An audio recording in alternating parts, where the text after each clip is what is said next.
Hey, everyone. This is Minister Kamika Thomas, and this is Fruitful Friday. I finally get a chance to do a Fruitful Friday on a Friday, and I won't be on here too long. I just wanted to talk to you for a moment. I was thinking, my women's event's coming up, so it's about the garden, back to the garden, and I was thinking about the garden and how the garden is supposed to, symbolic to peace, and it's a place where people can relax, and it's a place where it's calm. It's supposed to be calming, and it's just a peaceful place to be. And when we think about gardens, you think about how we have to maintenance it. We have to stay on it. We have to keep up with it. You want to plant new seeds so that things will grow and blossom, but you have to have the right soil, the right ground, the right foundation to do so. You can't just grow a garden just anywhere. There's so many different things to it.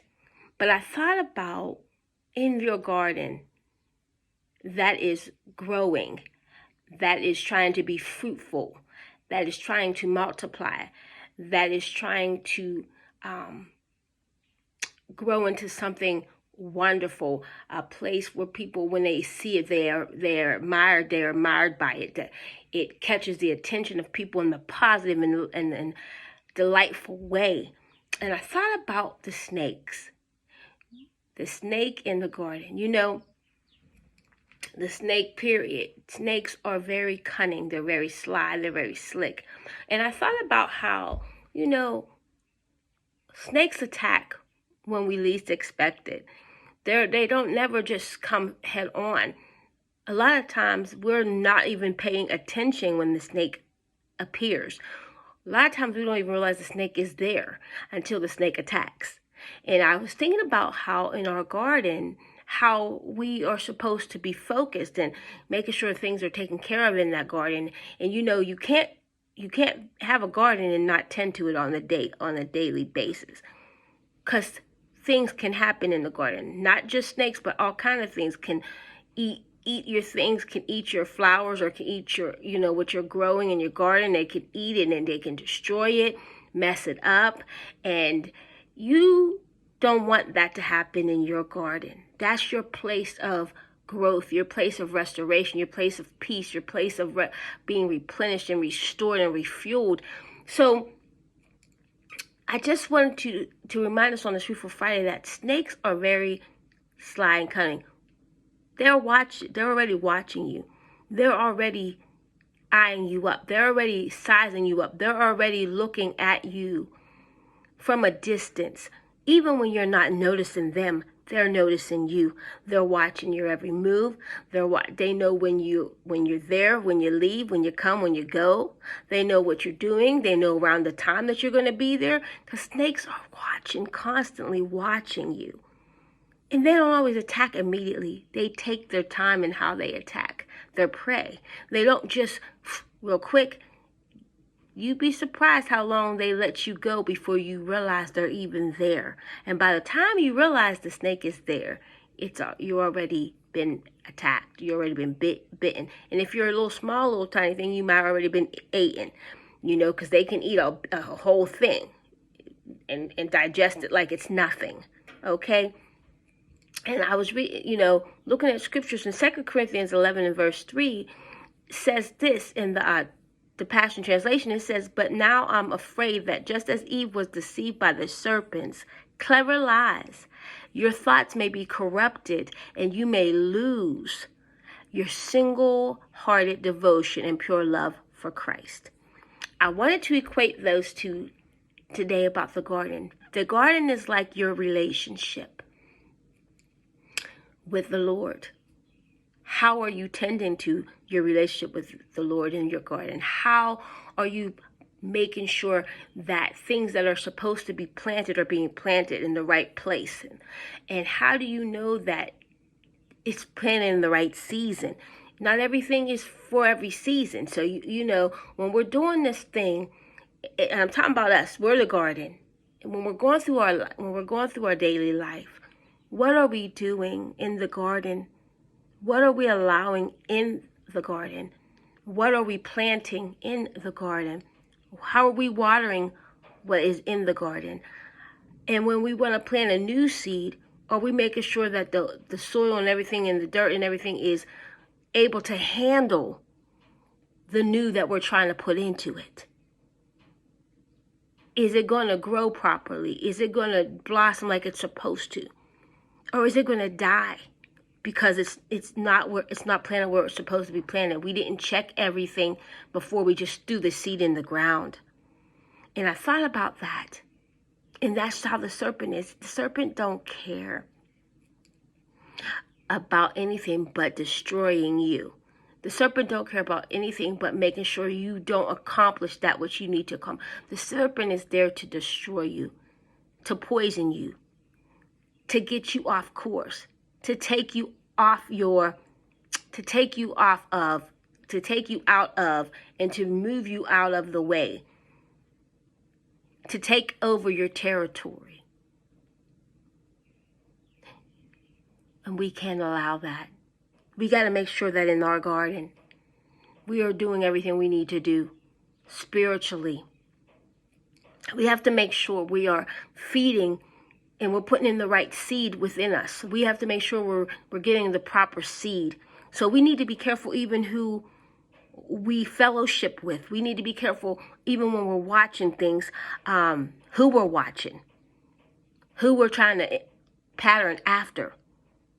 You know, maybe we shouldn't pattern after anybody. Maybe we need to find out how God wants us to be, and pattern after that, and not try to be like the next, not try to be the next T.D. Jakes, or these well-known singers, these well-known preachers, these well-known people.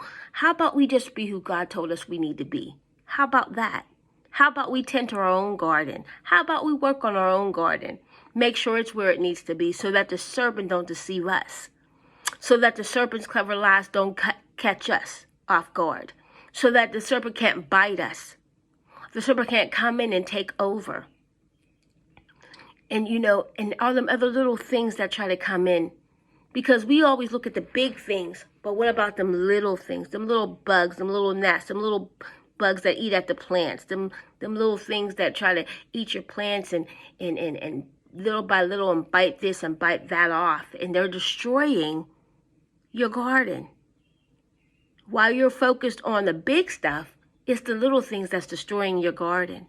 We gotta recognize these things within us and understand that it's the little things that do more damage than the big things that we want to focus on. Tend to your garden like I gotta tend to mine. And in that tending, make sure that we're planting the right seeds in the right places and we're doing it the way God intended for us to do it.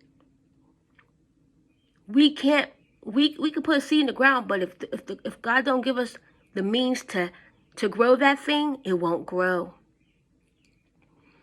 And it might look like it's trying to grow, or it might look like it's starting to grow, but it will die. So again, I ask on this Fruitful Friday, I just wanted to get us to a place in understanding. Tend to your own garden. It's time to open our eyes, to wake up, to see the things for what they really are. Quit looking at the way everybody's doing things and really hear the voice of God. Really seek his voice. Really seek his face. Really seek him. Seek his kingdom. Not man's, but God's kingdom. Seek that first. We got to get to that place. We got to really change the way we look at things and tend to our own garden so that the snake, the serpent, can't deceive us. We got to stay focused. We got to stay focused. We can't look over here and we can't look over there and expect anything. We got to stay focused.